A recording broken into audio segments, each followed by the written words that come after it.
Muy buenos días. Muito bom dia.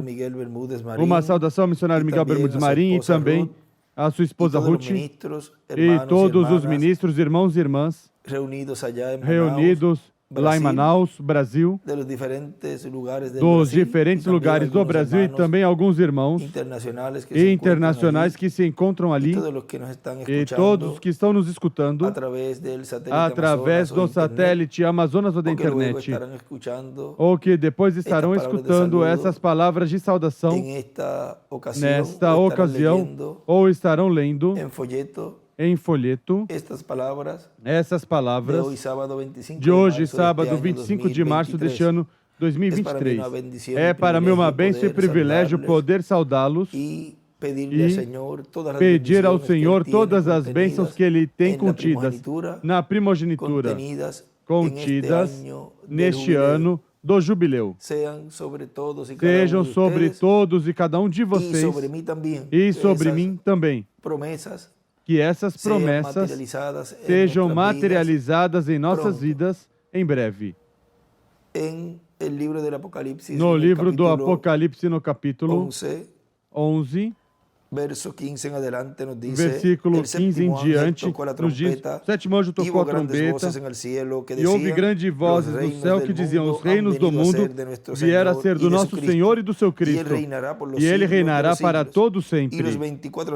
E os 24 anciãos que estão assentados em seus tronos diante de Deus prostraram-se sobre seus rostos e adoraram a Deus, dizendo: graças te damos, Senhor Deus Todo-Poderoso, que és e que eras e que virás, porque tomaste o teu grande poder e reinaste.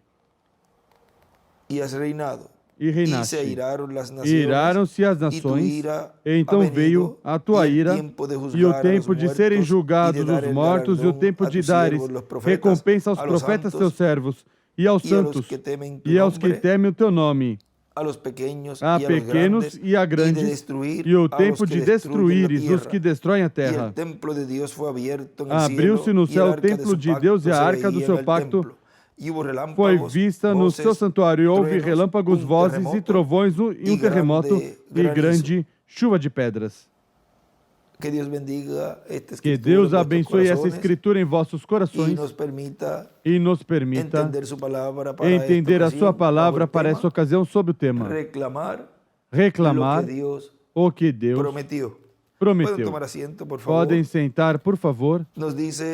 Nos diz na mensagem Os Valentes do Filho de Davi, fazendo um trabalho maior, pregado em 17 de julho de 2010 em Santiago do Chile, diz: e Davi teve a humildade para se manter fiel a Deus, reconhecendo que era Deus quem lhe dava a vitória, quem o livrava de todos os perigos. E quando Davi venceu Golias, vejam, muitas pessoas se tornaram amigas de Davi, e sobretudo o filho de Saul, assim que já subiu a uma posição mais alta de ser pastor de ovelhas, agora para ser um militar e estar encarregado do exército. Uma posição assim tão rápida, já quando se casa ou quando se casar com a filha do rei foi Miguel, ou antes, Davi entrava e saía com o exército e era respeitado. Um jovem encarregado de estar na cabeça do exército do rei. E não somente isso, mas que também como tinham oferecido que lhe dariam inúmeras coisas e dariam a filha do rei como esposa. Davi reclamou também o que tinham prometido, ou seja, que Davi sabia que tinha sido ungido para ser rei, e ele orava de acordo a essas promessas, e não era tímido em reclamar o que lhe pertencia. Vejam, não pode ser tímido quanto às promessas que Deus nos prometeu. Temos que reclamá-las. Temos que pedi-las com fé, porque nos pertencem. Pertencem a nós. Nos pertencem a cada um de nós. Ou seja, são são nossas. Portanto, não podemos ser tímidos em reclamá-las. Ele nos prometeu que iria nos dar um corpo eterno e glorificado. Pois é preciso reclamar esse corpo, porque nos pertence. Ele nos prometeu a ceia das bodas do Cordeiro, pois temos que reclamar e pedir. Ele nos prometeu o reino milenial, a lua de mel, pois temos que reclamar, temos que pedir. E Ele nos prometeu uma eternidade. Todas essas promessas nos pertencem. E temos que reclamá-las, porque Ele prometeu para você e para mim. Continua dizendo, se uniram a ele pessoas, pois teve boa relação com o exército, o apreciava muito, sabia as estratégias, Deus dava a ele e era respeitado, mesmo sendo um jovem, e corria a notícia também que tinha sido ungido para ser rei. E isso já, pois, lhe causou a Saul ciúmes, já vendo ele que iria suceder e estando ele vivo, já saber que não é o seu filho quem vai suceder, mas, ou seja, substituir, mas outra pessoa de outra tribo, não da tribo de Benjamim, mas da tribo de Judá. O primeiro rei foi da tribo de Benjamim. E o que significa isso? Pois que foi o primeiro rei, descendente de José. E vejam vocês, quando foi rompido o reino de Salomão, as 10 tribos foram dadas também a José, através da tribo de Efraim, a qual pertencia a Jeroboão, ou seja, que há algo aí. O reino começou com a tribo ou da tribo, ou com a tribo de José, a cabeça, porque Benjamim, ou da tribo de Benjamim, porque Benjamim era irmão de José, o irmão mais novo, ou seja, estava na família. Não começou com a tribo de José o reino, mas com a tribo de Benjamim. E agora, depois passa, e aí entre parênteses ele diz, para que corrija Miguel, depois quando for escrever entre parênteses, eram filhos da mesma mãe e do mesmo pai, eram filhos da mulher amada de Jacó, eram filhos da mulher com a qual Jacó se casou. Assim que há um litígio aí, uma disputa aí. Mas Cristo é o advogado, ele sabe como resolver isso. E agora, por isso é que no meio do povo hebreu, há a crença entre os sábios do povo hebreu, entre muitos dos sábios e também dos assistentes às sinagogas, que há dois Messias, o Messias filho de José e o Messias filho de Davi. Mas não vamos falar muito disso. Eu estive lendo num livro uma explicação que dão que o Messias filho de José, ou Ben José, depois no reino do Messias filho de Davi, o Messias filho de José será o vice-rei. Assim que vamos deixar isso quietinho aí, porque para o começo do reino do Messias ainda falta algum tempinho. E isso vamos ir aprofundando, abordando mais sobre isso, mas vamos na parte onde nos diz aí que Davi, vejam, ele reclamou o que lhe pertencia, ou seja, ele orava de acordo a essas promessas, ao que tinha prometido. E na mensagem, provando sua palavra, que é a mensagem que foi pregada em 26 de abril de 1965, porque há outra com o mesmo tema, mas essa é a de 26 de abril de 1965, na página 13, nos diz, uma vez ele pôde provar Jó, que ele não amaldiçoaria. E vejam as provas por onde passou, mas nas próprias garras da morte, ele ainda disse ali, o Senhor deu, o Senhor tirou, bendito seja o nome do Senhor. Ele certamente creu. Deus provou sua palavra a Jó. Ele provou a Abraão. Ele provou que é assim. Ele também provou e escreve a palavra por meio de Moisés. E quando a dificuldade era tanta contra ele, Moisés tinha em mente que talvez para ser um libertador, que sua mãe provavelmente lhe havia dito que ele nasceu um menino formoso. Ela foi sua tutora, que o criou no palácio do faraó. E sem dúvida, lhe havia dito: filho, nós oramos que fôssemos libertados e cremos que tu és esse menino que Deus usará para libertar. E então, quando ele, reticências, o vemos subir e ia ser o filho da filha do faraó.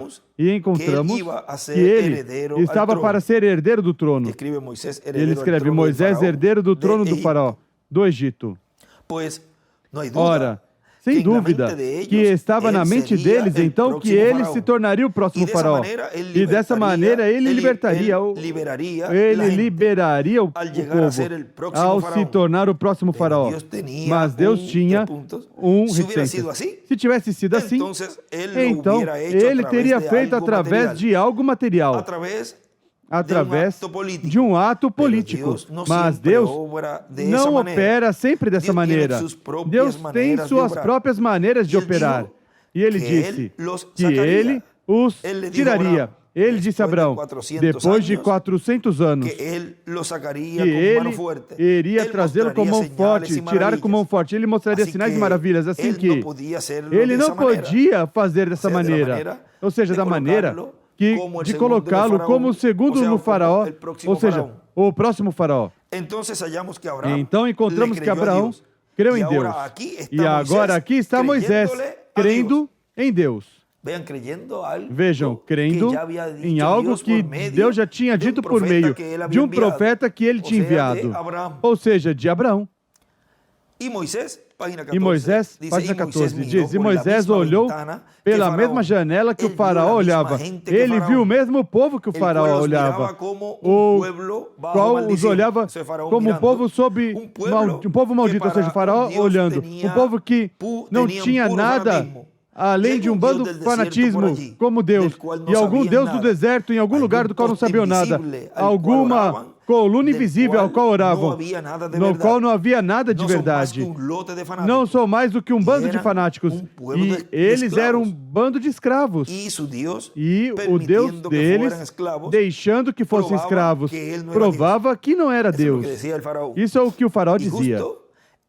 E justo no meio de tudo isso, ele estava levantando o próprio homem. Deus faz coisas de maneiras tão peculiares. Bem debaixo deles, não um teólogo, não um professor, não um sacerdote, não um dos homens santos, mas apenas um homem comum, nascido para essa tarefa. E Deus o chamou para ser seu profeta e o enviou até lá. E nas suas mãos não levava mais do que uma vara torta para enfrentar um exército, unidades mecanizadas que tinham conquistado o mundo inteiro. Mas com essa vara na mão, à medida que Deus lhe havia dito que sustentasse essa vara em sua mão e que assim ele libertaria Israel. E ele foi lá e conseguiu, porque Deus o prometeu. Como ele ia conseguir? Eu estarei contigo. Vem. Como ele ia conseguir isso, Moisés? Que não se preocupasse, Moisés. Porque Deus iria estar com ele e lhe deu algo em sua mão. Lhe deu uma vara, o qual representa a palavra. Deu o maior, a arma mais poderosa, a palavra. Ele disse, mostra-me tua glória, Senhor.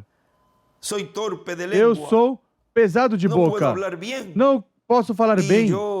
E ele tinha 1 milhão de desculpas. Vejam como Moisés ali disse a Deus, mostra-me tua glória. Ou seja, me deixe ver. Me deixe te ver. E deixe-me ver se tu realmente estarás comigo. Agora isso não vem à mente um quadro tão formoso do que ocorreu neste tempo? Agora, Mas ele disse, eu serei contigo. E isso foi o suficiente. Ele foi tomando a palavra de Deus, sem importar quão perigosa a tarefa parecesse. Moisés continuou crendo em Deus. E por meio de Moisés, Deus provou que sua palavra era a verdade. Porque, sem importar o que acontecesse, Moisés permaneceu com a palavra no tempo da jornada. Ainda estando lá no Egito, Deus lhes disse que ele os levaria a uma terra prometida, a uma boa terra, onde mana leite e mel. E isso sim existia ali. Eles não sabiam que existia, mas ele tinha dito, ali está, e eu dei a voz, e eu lhes dei. Já é de vocês, só vão reclamá-la, reivindicá-la. E aí ele escreve, reclamar o que Deus prometeu, reivindicar o que Deus prometeu. E estando no deserto, quando muitos deles saíram dançando no Espírito, onde Miriam tocou o pandeiro, e comeram maná do céu, ouviram Moisés cantar no Espírito, presenciando os milagres e os sinais. Mas quando chegou uma hora da prova, para crer toda a palavra de Deus, a promessa inteira, ali falharam. Agora vamos fazer uma pausa um momentinho e vamos ir ali a Êxodo, capítulo 16, no versículo 11, onde nos diz, então disse o Senhor a Moisés, tenho ouvido as murmurações dos filhos de Israel. Dize-lhes, ao crepúsculo comereis carne, e pela manhã vos fartareis de pão. E então sabereis que eu sou o Senhor vosso Deus. Porque recordem, não só de pão viverá o homem, mas de toda a palavra que sai da boca de Deus. Isso nos diz no Evangelho segundo São João. E vamos ler para ter essa escritura colocada aí também, onde nos diz no capítulo 6, versículo, para não ler todo este capítulo, vamos ler somente essa passagem, desde o verso, vamos ler o verso 35, diz Jesus lhes dijo, vamos ler o versículo 35. Então Jesus lhes declarou, eu sou o pão da vida, aquele que vem a mim não terá fome, e quem crê em mim jamais terá sede. E passamos ao versículo 45, está escrito nos profetas, serão todos ensinados por Deus.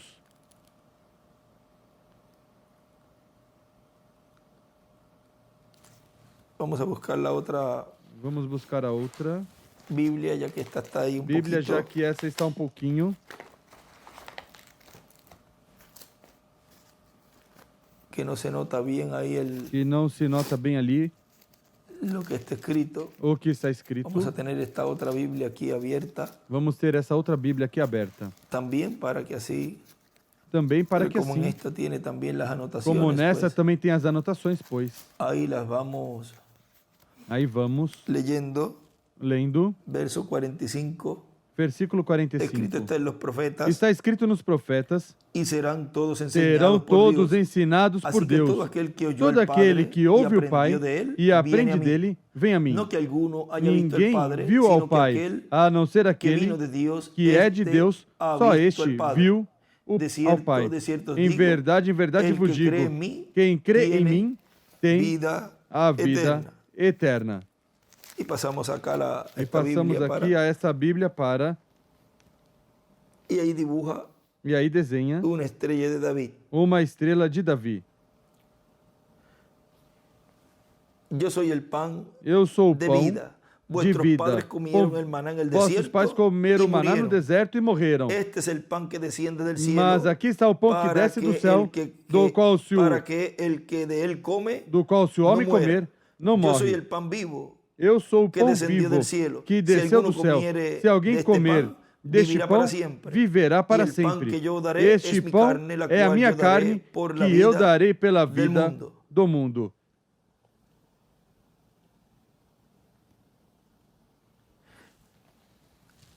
Agora vamos continuar aqui. Onde paramos?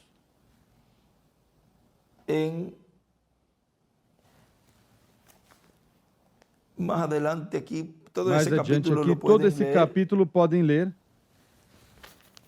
E também para ter essa escritura que eu lhe citei. Isso está em Lucas. Isso está em Lucas 4. Lucas 4. E também em Mateus, mas vamos a Lucas 4:4, onde diz 4:4, onde diz. Ou desde o verso 3, então desde o versículo 3. Disse-lhe o diabo: se tu és o filho de Deus, dize a esta pedra que se transforme em pão. Jesus lhe respondeu: está escrito que nem só de pão viverá o homem, mas de toda a palavra de Deus. Em Mateus 4.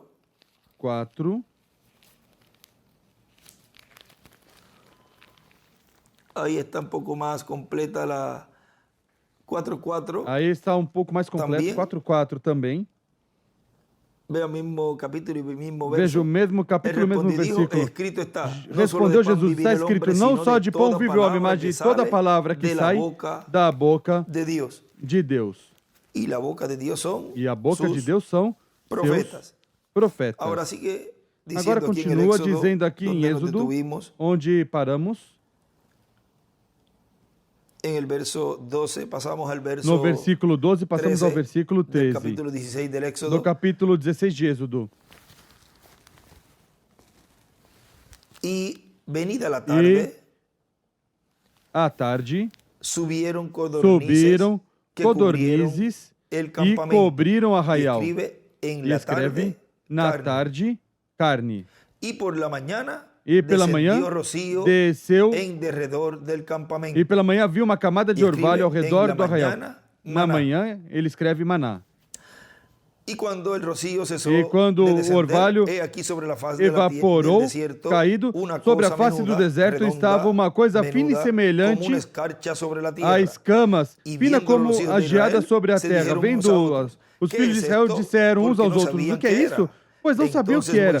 Disse-lhes Moisés: este é o pão que o Senhor vos deu para comer. Isso é o que o Senhor mandou. Recolhei dele cada um segundo o que puder comer. Um homer por cabeça, segundo o número de vossas pessoas. Cada um tomará para os que se acharem na sua tenda. Assim o fizeram os filhos de Israel e colheram uns mais, outros menos. Porém, medindo com o homer, não sobrava o que colhera muito, nem faltava o que colhera pouco. Cada um colheu tanto quanto podia comer. Disse-lhes Moisés: ninguém deixe dele para amanhã. Eles, porém, não deram ouvidos a Moisés. Antes, alguns deixaram dele para o dia seguinte e criou bichos e cheirava mal. E Moisés se indignou contra eles. Colhiam-no, pois, pela manhã, cada um conforme o que podia comer. E aí desenha as 7 eras. As 7 eras. Somente as 7 eras. E depois que o sol esquentava, derretia. Ao 6º dia, colheram pão em dobro. 2 homens para cada um. E os principais da congregação vieram e contaram-no a Moisés.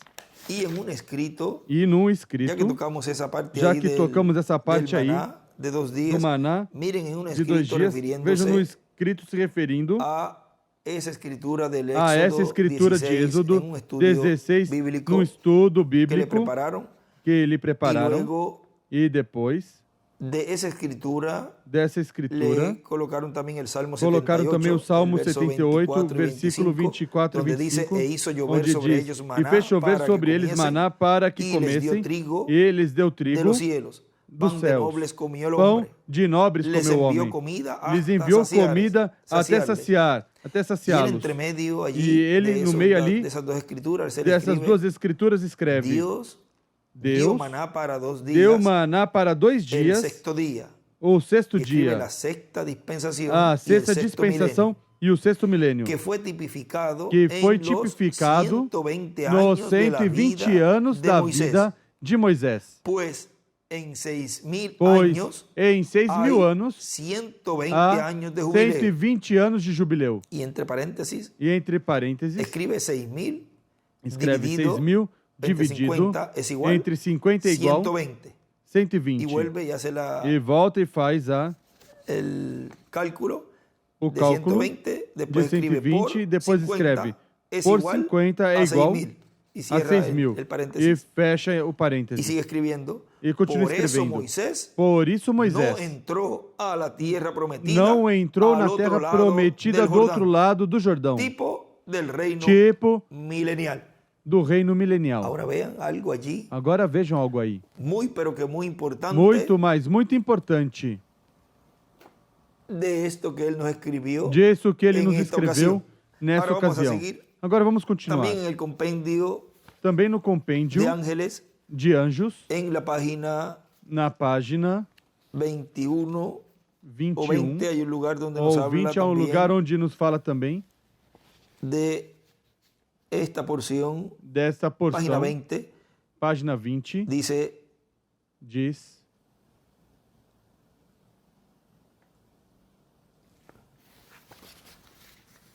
que corresponde aqui a mensagem sou eu. Diz quando eles, os israelitas, chegaram onde acabou o pão e mesmo parados firmes na linha do dever, em sua jornada do Egito à Palestina, e não tinham pão para seus filhos, e já não tinham com que viajar, nada de alimento. Deus, o Senhor, choveu pão do céu, pão desde o céu, já cozido, e com toda a cortesia, por meio dos seus anjos, o colocou sobre a terra a cada noite. Ele escreve maná e escreve por meio dos anjos. Vão vendo o quadro tão tremendo que há aí. Agora, continua dizendo aí onde paramos a página 14 para passar a 15. Continua dizendo. Repito a última frase. Mas quando chegou a um confronto de crer toda a palavra de Deus, a promessa inteira, ali falharam. Somente 2 deles creram nela. Somente 2 de todos eles creram nela. Eles eram Josué e Caleb. E eles trouxeram a evidência de que a terra sim era boa.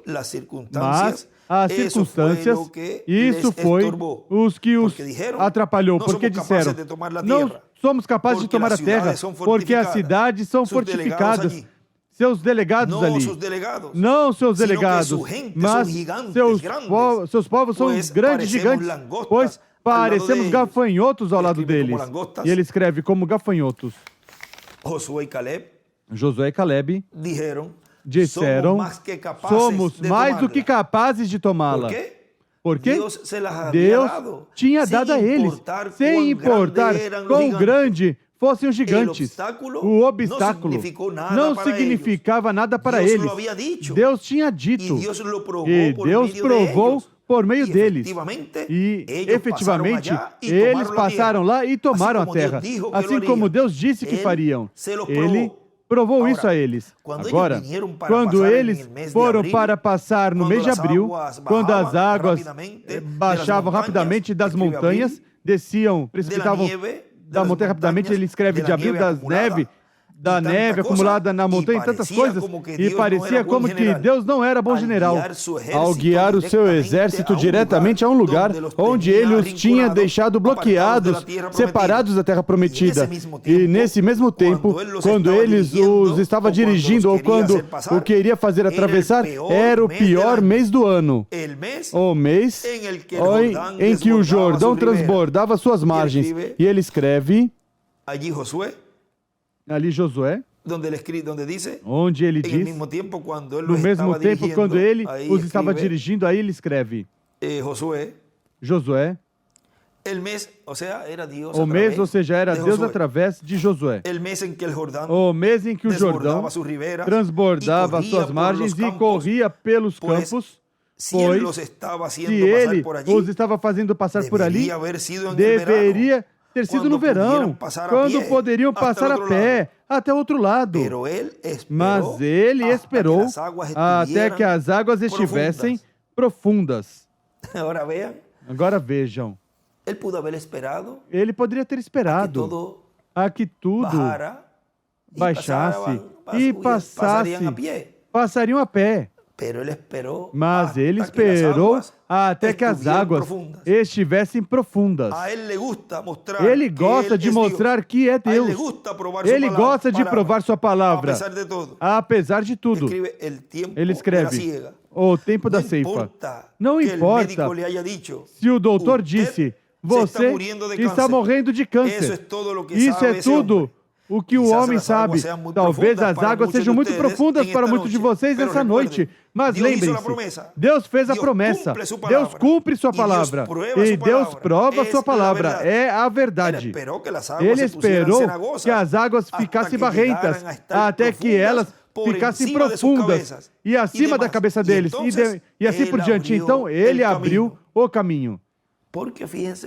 Porque note, se estivesse estado rasinho, cada um por aí teria ido e passado com sua família.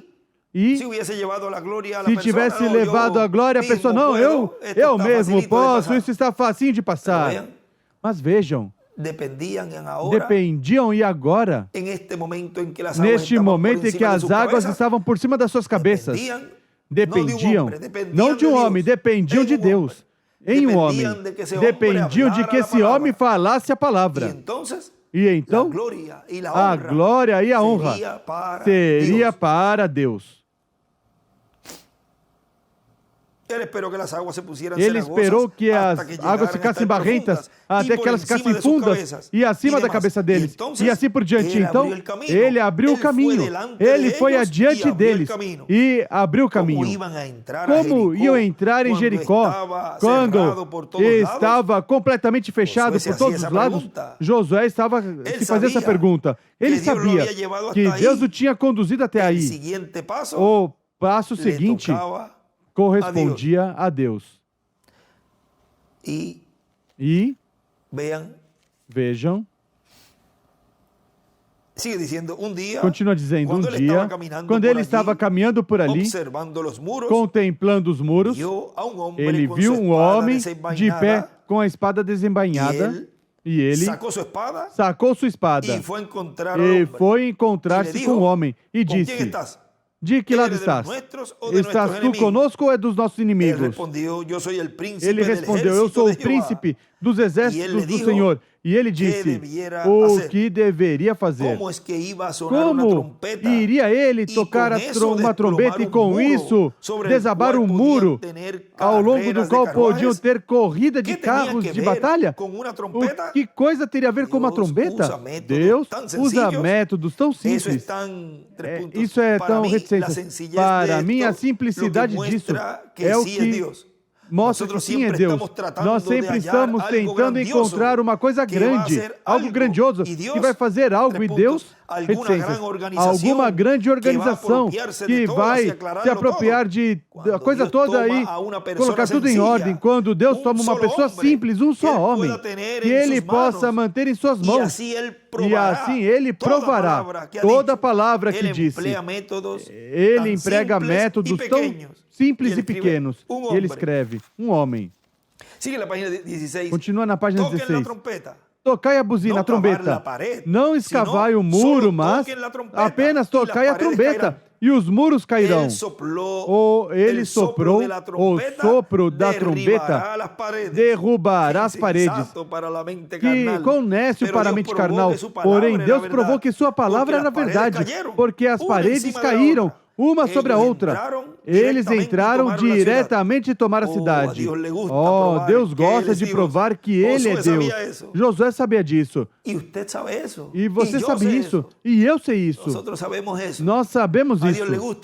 Deus gosta de provar que Ele é Deus. Um dia, quando ele estava ali em pé, um dos maiores paradoxos que já aconteceu, fora a morte, enterro e ressurreição de Jesus Cristo, quando o inimigo, reticências, ele os tinha colocado em fuga, afugentado, e os diferentes exércitos estavam nas montanhas.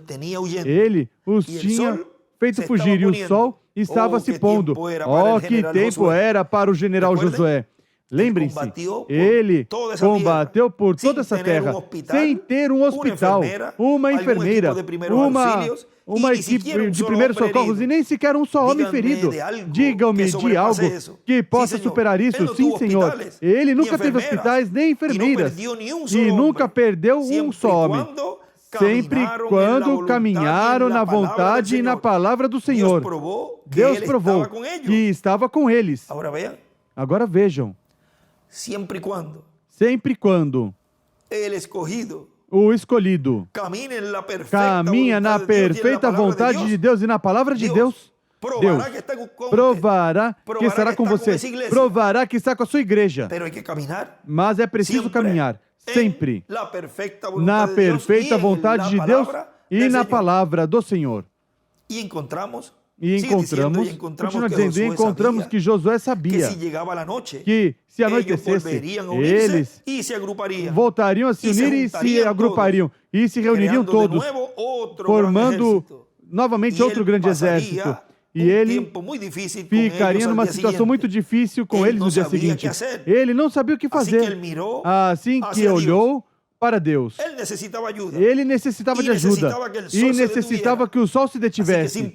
Assim que simplesmente ordenou ao sol que se detivesse e disse que a lua se detivesse sobre Ajalon, que não se movesse até que ele ordenasse. E a lua e o sol se detiveram por 24 horas. Escreve 24 horas. Enquanto Josué combateu a batalha e conquistou o inimigo, porque ele estava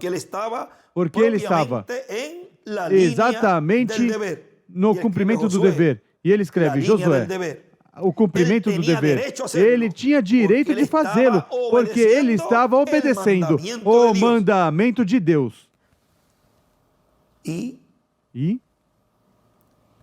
cada um de nós, cada um de vocês e eu também, estamos propriamente no cumprimento do dever. Temos direito de reclamar, de reivindicar tudo o que Ele nos prometeu a cada um de nós, porque nós estamos obedecendo o mandamento de Deus para este tempo final. Portanto, temos esse direito de fazê-lo. Vejam, continua dizendo, e enquanto você está cumprindo o dever, guardando a palavra de Deus, fazendo exatamente o que ele disse, marchando pelas ordens de Deus, você tem direito de dizer a este monte, saia, mova-te. Aí está Marcos, e ele escreve Marcos 11, 23. Vejam como as Escrituras começam a se colocar em seu lugar. Temos direito a pedir a Deus por essas promessas, como reclamando, reivindicando, falando.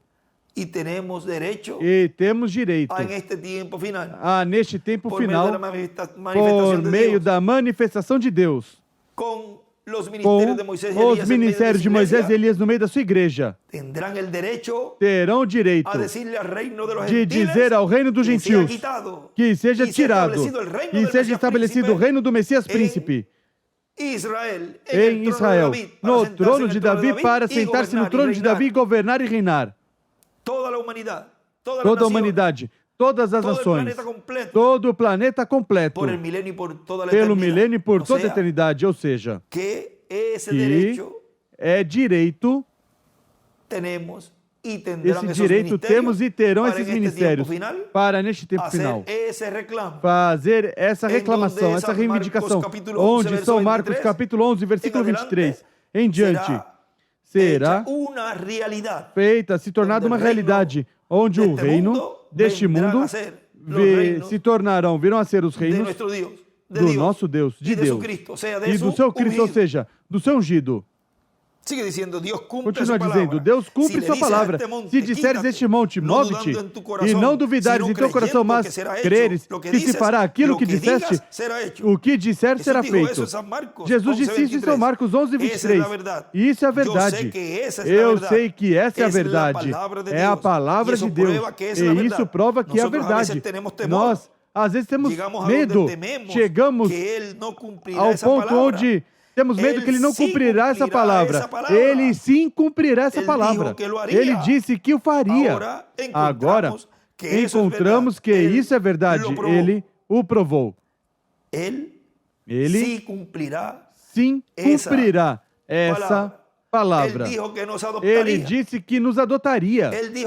Ele disse que daria adoção a todos os filhos de Deus. E isso está fazendo. Ele está operando todo em cada escolhido de Deus neste tempo final, como operou por meio de Abraão e Sara. Ou qual foi essa palavra que ele falou, e ao redor dela eles foram rejuvenescidos, pois essa palavra está se cumprindo já em você e em mim. Ou seja, essa palavra de promessa que ele fez a seus filhos neste tempo final, que foi o mesmo que ocorreu no Monte da Transfiguração com Jesus. Ele está fazendo agora isso mesmo que foi mostrado lá. Com Jesus, o qual ali estava, os ministérios de Moisés e de Elias, para adotar aquele e falar àquele que seria adotado, a Jesus. E agora, neste tempo final, essas promessas estão sendo cumpridas em cada um de nós, e chegará o momento em que a ressurreição ocorrerá, e nós vamos poder vê-los, e nós vamos ser transformados, e vamos estar aqui de 30 a 40 dias, e depois estaremos na ceia das bodas do Cordeiro, nesse rapto, o qual ocorrerá àqueles que reclamaram o que Deus prometeu. Ou seja, aqueles que reivindicaram, aqueles que levaram a sério essas promessas e fizeram parte deles. E onde estão?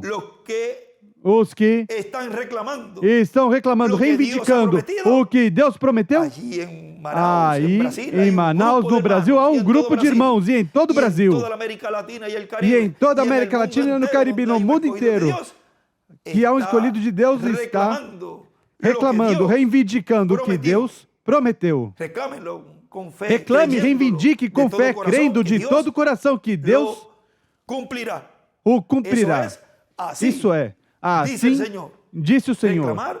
Reclamar, reivindicar o que Deus prometeu. Foi para mim uma bênção e um privilégio poder enviar essas palavras de saudação sob este tema. Reclamar, reivindicar o que Deus prometeu. Muito obrigado, missionário Miguel Bermudes Marim, por me permitir enviar essas palavras nessa reunião tão importante que tens aí em Manaus. E orem muito para que no dia de amanhã Deus também nos dê a abundante palavra revelada, a qual é a que necessitamos para continuar aumentando essa fé e continuar crescendo no conhecimento da fé de rapto, para que em breve estejamos na ceia das bodas do Cordeiro, porque o que estamos recebendo é o que Ele nos prometeu, nos corresponde a cada um de nós. reclamar, reivindicar. Não ser tímidos, ser tímido, sino ser como mas David. ser como Davi. Que ele não era tímido em reclamar, em reivindicar o que lhe pertencia. Nos pertence a terra prometida. Assim que reclame, reivindique. Reclame, reivindique com fé, crendo que Deus a dará. Que Deus os abençoe, que Deus os guarde. E em frente, missionário Miguel Bermudes Marim. Reclamar, reivindicar o que Deus prometeu.